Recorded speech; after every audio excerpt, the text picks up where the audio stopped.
Assalamualaikum warahmatullahi wabarakatuh. Perkenalkan, nama saya Dino Reza dari kelas 2 RKNGT 3 Prodi Manajemen. Dan di sini saya akan menyampaikan beberapa materi sebagai syarat UTS saya di mata kuliah pengantar manajemen. Materi pembelajaran yang akan saya sampaikan yaitu ada 6 materi. Yang pertama, konsep dasar manajemen dan organisasi. Yang kedua, manajer dan kegiatan manajemen. Yang ketiga, tanggung jawab dan etika manajemen. Yang keempat, perencanaan dan manajemen strategi. Yang kelima, pendirian dan pemberhentian organisasi. Keenam, manajemen dan sumber daya manusia. Materi yang pertama yaitu konsep dasar manajemen dan organisasi. Organisasi memiliki dua istilah. Yang pertama yaitu mengacu pada suatu lembaga. Yang kedua, mengacu pada proses keorganisasian sebagai satu di antara dari fungsi manajemen. Sedangkan dalam artian umum, organisasi adalah suatu wadah untuk sekumpulan orang yang bekerjasama secara rasional serta sistematis yang terpimpin atau Selanjutnya, jenis-jenis organisasi ada dua, yaitu organisasi profit dan organisasi non-profit.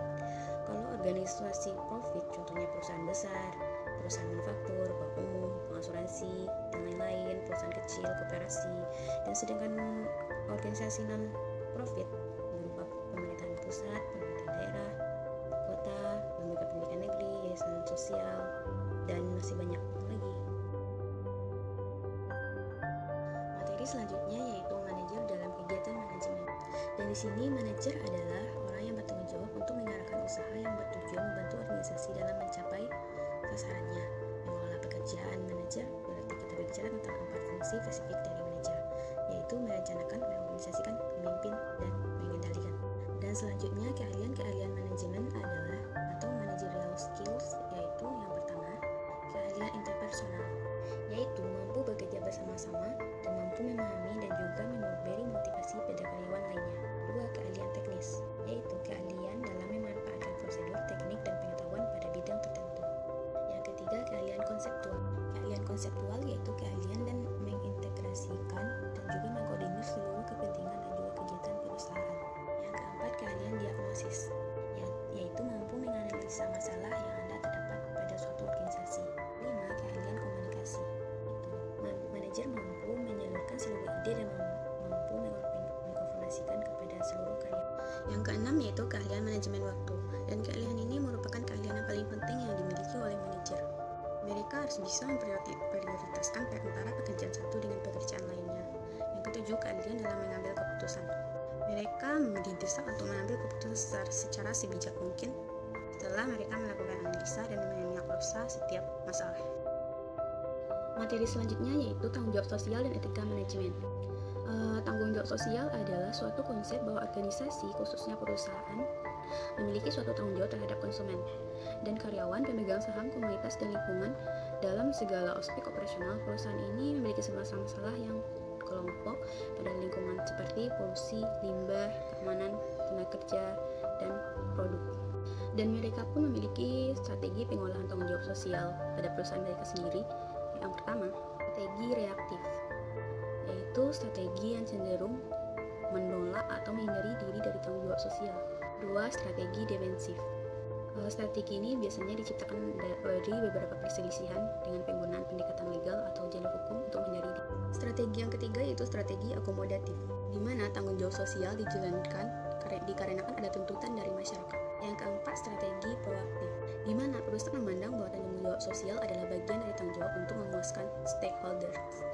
Jika stakeholder puas, maka citra positif terhadap perusahaan akan terbangun. Selain memiliki strategi tanggung jawab sosial, manfaat tanggung jawab sosial bagi perusahaan juga besar. Yang pertama, bagi perusahaan memiliki citra positif. Yang kedua, bagi masyarakat memiliki hubungan yang lebih erat dan situasi win-win solution. Dan juga bagi pemerintah juga bisa memiliki partner dalam menjalankan misi sosial dan pemerintahan dalam hal tanggung jawab sosial.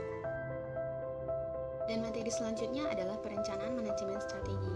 Perencanaan strategis adalah kegiatan atau yang menentukan tujuan dan mempertimbangkan lingkungan internal dan eksternal untuk merancang, mengimplementasi, menganalisis, dan menyesuaikan strategi untuk mendapatkan keunggulan kompetitif. Dan dalam melakukan perencanaan pasti ada melakukan pendekatan. Pertama, pendekatan top down, itu berpusat pada perumusan strategi. Dua, pendekatan bottom. Dan manajemen strategis adalah fungsi manajemen puncak untuk menetapkan prioritas berkonsentrasi dan menyalurkan sumber daya, memperkuat operasi, memastikan bahwa karyawan diselaraskan menjadi pencapaian tujuan investasi yang dimodifikasikan organisasi sesuai dengan lingkungan yang berubah. Setiap perusahaan pasti menyiapkan perencanaan strategi, yaitu yang memiliki manfaat yang sangat banyak. 1. Memberikan arah jangka panjang perusahaan yang bakal dicapai. 2. Membantu perusahaan beradaptasi. 3. Membuat tenaga kerja menjadi lebih efektif. 4. Mengaplikasikan, mengevaluasi supaya efektif dan efisien, meninjau ulang kelemahan dan kelebihan, dan yang terakhir berinovasi pada produk dan layanan sehingga materi selanjutnya yaitu mendirikan dan memperbarui organisasi. Dan di sini kita bisa mulai dari bisnis dan usaha kecil, kewirausahaan, dan entrepreneurship, di mana kemampuan seseorang membuat. Selanjutnya yaitu manajemen sumber daya manusia. Dari manajemen sumber daya manusia ini adalah manusia seefektif mungkin agar diperoleh suatu sumber daya manusia yang saling memberi manfaat. Merupakan bagian dari manajemen. Fungsinya yaitu perencanaan sumber daya manusia, pengangkatan pemberhentian karyawan, pengupahan tunjangan dan penilaian kinerja dan pengembangan karir. Personal recruitment ada dua, yaitu rekrutmen dan seleksi. Dan di sini jenis-jenis rekrutmen ada dua, yaitu rekrutmen internal, yaitu membutuhkan dan mempertimbangkan tenaga kerja yang sudah ada. Yang kedua, rekrutmen eksternal, yaitu yang ditetapkan pada suatu jabatan tertentu dengan memperoleh dari luar perusahaan. Dan personal maintenance atau pemeliharaan tenaga kerja ada dua, yaitu kompensasi dan benefit yang diberikan perusahaan belasan atas prestasi. Yang kedua, sebagai diprogram bagi tenaga yang bertujuan agar kebutuhan tenaga kerja tetap terpenuhi.